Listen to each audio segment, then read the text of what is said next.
मीनू कोई घर की पहली बच्ची नहीं है जो घर में बड़ी हो रही है। इससे पहले भी बच्चे बड़े हुए हैं और मैंने भी बच्चों को पाला है। आप कुछ भी कर लो, मैं तो अपने ही मन का करूँगी। मीनू को भी तो पाला है हमने, इतने नए नए चौंचले तब तो नहीं थे। आप समझते नहीं है, अपने चीकू को तो मैं दीदी के पास भेज कर ही रहूँगी। और हाँ, इसी उम्र में, ताकि उसके लायक माहौल उसे वहाँ मिल सके। मैं चला काम पर, शाम को आता हूँ, फिर बात होगी। नमस्कार दोस्तों, मैं हूं आपका दोस्त आरजे रवि। स्वागत है आपका हमारे प्रोग्राम के इस नए एपिसोड में जिसका नाम है जन जन तक जानकारी। और आप सुन रहे हैं गुरुवाणी कम्युनिटी रेडियो 90.8 FM। पिछले 4 एपिसोड में मैंने और मेरी टीम ने अपने गांव के विकास के विषय पर जानकारियां दी। उम्मीद है इस एपिसोड के जरिए भी आपको बहुत कुछ नया और बहुत कुछ बेहतर जानने को मिलेगा। दोस्तों, आप हमारे गाँव वालों से भी परिचित हैं। गाँव की लड़की मीनू के माता पिता अपने छोटे बेटे की परवरिश को लेकर आपस में बहस कर रहे हैं। मीनू की मां को लगता है कि गांव का वातावरण बच्चों के विकास के लिए उचित नहीं है।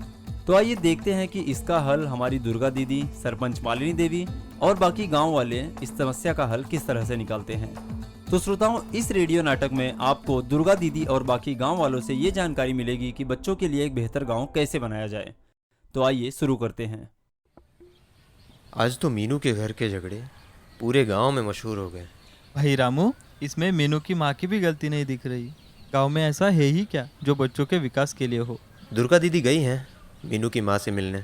चलो देखते हैं दीदी क्या कहती है।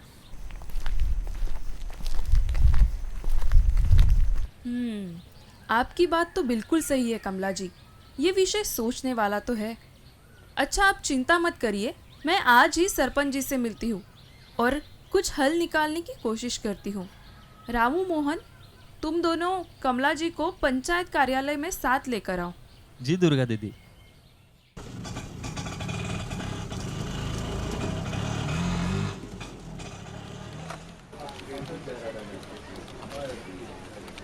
नमस्ते सरपंच जी। नमस्ते दुर्गा। रामू और मोहन तीनों एक साथ आए हो, क्या बात है? कमला बहन भी तुम लोग के साथ आई हैं। इनका बच्चा स्वस्थ तो है ना? सरपंच जी, आज कमला बहन की बहस हो गई अपने पति से। वो चीकू को शहर भेजना चाहती है। क्या? लेकिन इस उम्र में बच्चा माँ से अलग कैसे रहेगा? वो तो अभी 4 साल का है बस। जी सरपंच जी, आपने बिल्कुल सही कहा। बताओ भला, बच्चा इस माहौल में भी कैसे रहे? क्या मतलब है दुर्गा देवी? आखिर तुम कहना क्या चाहती हो? सरपंच जी, हमने गांव में अस्पताल तो बनवा लिए, लेकिन वहाँ बच्चे के लिए खास डॉक्टर भी नहीं है जो हर महीने बच्चों की जांच कर सके। जब तक बच्चा 8-9 साल का नहीं होता तब तक कोई पढ़ने या सीखने का साधन नहीं है। आंगनवाड़ी है तो उसकी कोई जांच नहीं है, वो बंद पड़ा है। छोटे बच्चे के शारीरिक और मानसिक विकास के लिए खेल कूद बहुत ज़रूरी है, लेकिन देखिए ना, बच्चों के लिए गांव में कोई साधन या सुविधाएं नहीं है। कह तो सही रही हो, लेकिन इसमें हमें क्या करना चाहिए? दीदी, इस समस्या का भी समाधान है। जो भी करना होगा हमें इसी समय में करना होगा। आप तो जानती ही हो दीदी कि 2 अक्टूबर से जन योजना अभियान शुरू हो चुका है। इस अभियान में अपनी पंचायत अगले साल की ग्राम पंचायत विकास योजना तैयार करेगी। बस देर क्या करना, इस बार पंचायत को बाल मित्र पंचायत बनाने का संकल्प लेते हैं और गांव में बच्चों की शिक्षा से लेकर स्वास्थ्य जैसी सभी गतिविधियों को जोड़कर अपने गांव में उसी हिसाब से विकास करते हैं। वो तो ठीक है दुर्गा, लेकिन हर काम के लिए पंचायत के पास फंड तो नहीं है। फिर स्कूल, आंगनवाड़ी, खेल का मैदान, सब कुछ कैसे हो जाएगा? अरे दीदी, इसीलिए तो पंचायत राज मंत्रालय ग्राम पंचायत विकास योजना बनाने में सभी विभागों की योजनाओं के अभिसरण पर जोर देता है। हमें ग्राम सभा की बैठक में सभी लाइन विभाग के अधिकारियों को बुलाना है और भारत सरकार व राज्य सरकार दोनों की योजनाओं का लाभ उठाना है। अच्छा सुझाव है दुर्गा, आज से ही काम शुरू कर दीजिए। मैं भी ग्राम सभा की बैठक बुलाती हूँ और उसी में क्या हम कर सकते हैं वो सब तय करते हैं। पूरे 6 महीने बीत गए। आइए जानते हैं अब गांव के हालात कैसे हैं। मोहन, इतने सुंदर पार्क और खेलने के इतने बड़े बड़े खिलौने और कुछ तो व्यायाम करने की मशीनें भी हैं। कितना सुंदर लग रहा है सब। चलो ये खुशखबरी सरपंच जी को सुनाते हैं।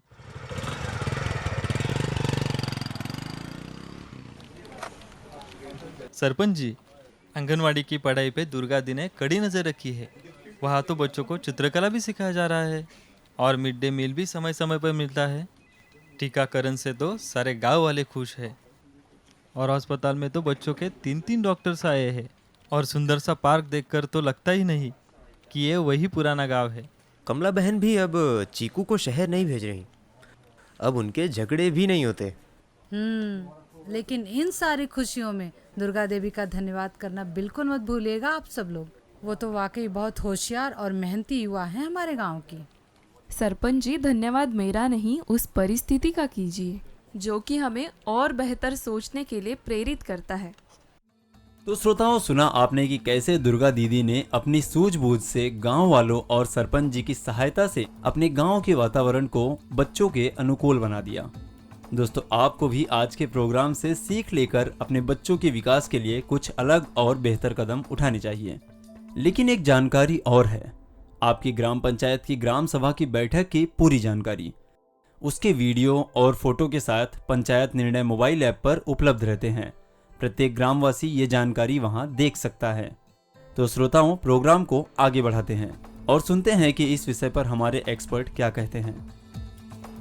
नमस्कार दोस्तों, मैं हूँ आरजे राधिका और आप सुन रहे हैं गुरुवाणी कम्युनिटी रेडियो 90.8 FM पर जन जन तक जानकारी। इस कार्यक्रम के अंतर्गत बाल मैत्रीपूर्ण गांव, इस श्रृंखला को हमने सुना।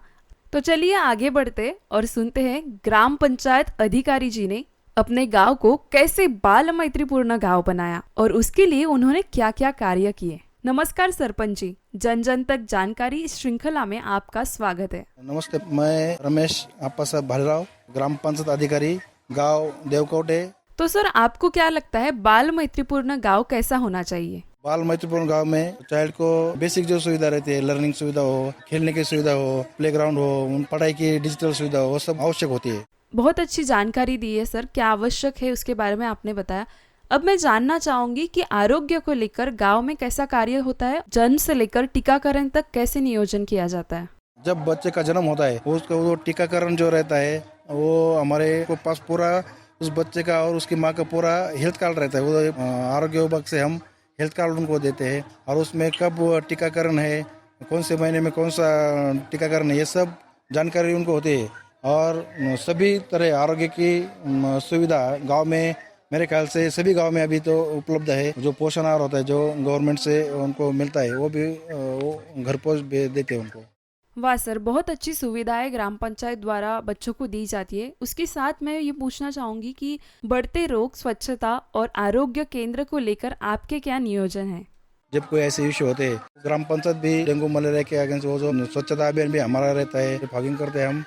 तो हम हर घर में जाके तो उनको पूरी जानकारी देते हैं। और जो हम सप्ताह में एक दिन हम ड्राई डे बोलते हैं उसको, पानी भी सब बर्तन जो रहते हैं वो पूरे सूखे रखने के। ऐसे हम गांव में जन जागृति के द्वारा और खुद पंचायत और हमारा जो आरोग्य की जो टीम रहती है वो सब हम मिलके काम करते हैं। वाह सर, स्वास्थ्य को लेकर तो गांव में बहुत सारी सुविधाएं दी गई है, लेकिन सर जब गांव में शिक्षा की बात आती है तो आपने उसमें क्या क्या बदलाव लाए हैं? जो हमारे झड़पी के जो स्कूल रहते हैं तो उनका हम पूरा उधर भी हमने इंटरेक्टिव पैनल बोर्ड जो डिजिटल शिक्षा की व्यवस्था है वो भी हमने अभी हर गांव में हर स्कूल को हमने अभी प्रोवाइड की है। कंप्यूटर की भी सुविधा दी है, किताबें और जो उनको पानी की व्यवस्था है वो भी आरओ फिल्टर भी हमने स्कूल में दे दिए है। जो दूर से आते हैं उनको जो लेडीज को साइकिल होती है और जो उनको चाहिए होता है हर प्रकार से हम उनको सहायता करते हैं। और सर जैसे कि देखा जाए कि बच्चों के शारीरिक और मानसिक विकास के लिए खेल कूद बहुत जरूरी है, तो उसके लिए गाँव में क्या क्या सुविधाएं हैं? यस मैम, हमारी जो आंगनवाड़ी है और जो प्राइमरी स्कूल है तो यहाँ बहुत बड़ा ग्राउंड भी है, बहुत पेड़ भी है। पीटी का क्लास होता है, खेलने का जो उनका टाइम में होता है वो बाहर ही खेलते हैं। और जो आंगनवाड़ी के जो बच्चे हैं तो उनको भी हमने खिलौने वगैरह वो तो पंचायत ने प्रोवाइड भी किए हैं। पढ़ाई के साथ साथ भी उनका हेल्थ का पूरा ख्याल रखा जाता है। जी सर, आपने सुविधाएं तो बहुत सारी दी है, लेकिन इसके लिए आर्थिक नियोजन जो कि पंचायती राज मंत्रालय ग्राम पंचायत विकास योजना द्वारा किया जाता है, तो क्या इसका लाभ ग्राम विकास में होता है? आरोग्य और शिक्षण के लिए हमारा ग्राम पंचायत का 15 फाइनेंस में हमारा अलग से बजट में हम तरतूद करके हम उनको खर्च कर सकते हैं। हमको वाह सर, आपने तो मेरे सारे सवालों का सटीक जवाब दिया है। और आप तो जानते ही होंगे कि 2 अक्टूबर से जन योजना अभियान शुरू हो चुका है और इस अभियान में अपनी पंचायत अगले साल की ग्राम पंचायत विकास योजना तैयार करेगी। बस अब मुझे तो लगता है कि इससे हमारे गांव का और सारे बच्चों का विकास होगा। धन्यवाद रमेश जी, आपने बहुत सारी गांव विकास के पड़ाव को पार कर लिया है और आशा है कि आपका गांव और भी आगे विकास करेगा। जन जन तक जानकारी इस कार्यक्रम में जुड़ने के लिए आपका बहुत बहुत धन्यवाद। थैंक यू, धन्यवाद मैम। दोस्तों, उम्मीद है कि आपको हमारा ये आज का प्रोग्राम बेहद पसंद आया होगा और आप सबको नई जानकारियां भी मिली होंगी।